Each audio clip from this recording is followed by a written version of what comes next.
ஏய் இவன் தானா? மாப்பிள்ள நல்லா பார்த்துட்டேன், இவன் தான் மாப்பிள்ள. கண்டிப்பா மாப்பிள்ள கையில மோதிரம், கழுத்துல செயின், அது மொத்தம் நடமாடுனா கிடையாது தெரியுறான். இந்த ஆடை மட்டும் அடிச்சுன்னு வச்சுக்கேன், வருஷம் ஃபுல்லா உட்காந்து சாப்பிடலாம். இவன் தான் கிளம்பு, கரெக்டா இருக்கும். ஏய் யாரா யாரா யாரா நீங்க?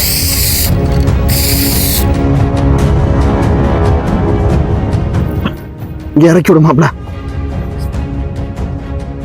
இந்திரா டேய், இந்திரா ஏன்டா டேய்? டேய் யாரா யாரா நீங்க?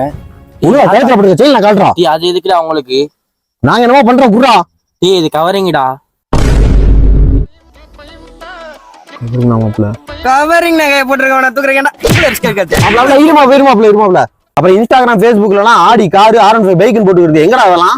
டேய் அதை பார்த்தாடா நான் தூக்குனிய. அதெல்லாம் என் ஃப்ரெண்டோடதுடா. சரி நம்மளும் இன்ஸ்டால போட்டா கொஞ்சம் கெத்தா இருக்குன்னு போட்டேன்டா. கெத்து கேக்குது இந்த மூஞ்சி. இந்த மூஞ்சி கெத்து கேக்குது. தூக்கிட்டோம். அப்பனுக்கு கால் பண்ணி காசு வாங்கிடுவோம். காசு கொடுப்பாங்களா? கால் பண்ணுவாப்ல. டேய் உங்க அப்பா போன போறா. உள்ள கால் பண்றியா இல்ல?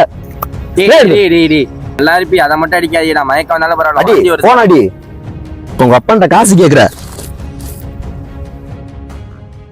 அழைப்புகளை மேற்கொள்வதற்கு உங்களிடம் சரியான ரீசார்ஜ் என்னடா இது? இருமாப்ல ரீசார்ஜ் இல்லாம தப்பிக்க பாக்குறியா? நம்பர் சொல்றா. 8524 ரீசார்ஜ் பண்ணிட்டேன். இப்ப கால் பண்றா உங்க அப்பாக்கு. ரீசார்ஜ் இல்லாம தப்பிக்க பாக்குற? इस नंबर पर इनकमिंग कॉल। ஏய் என்ச்சு போடா. போடா என்ச்சு.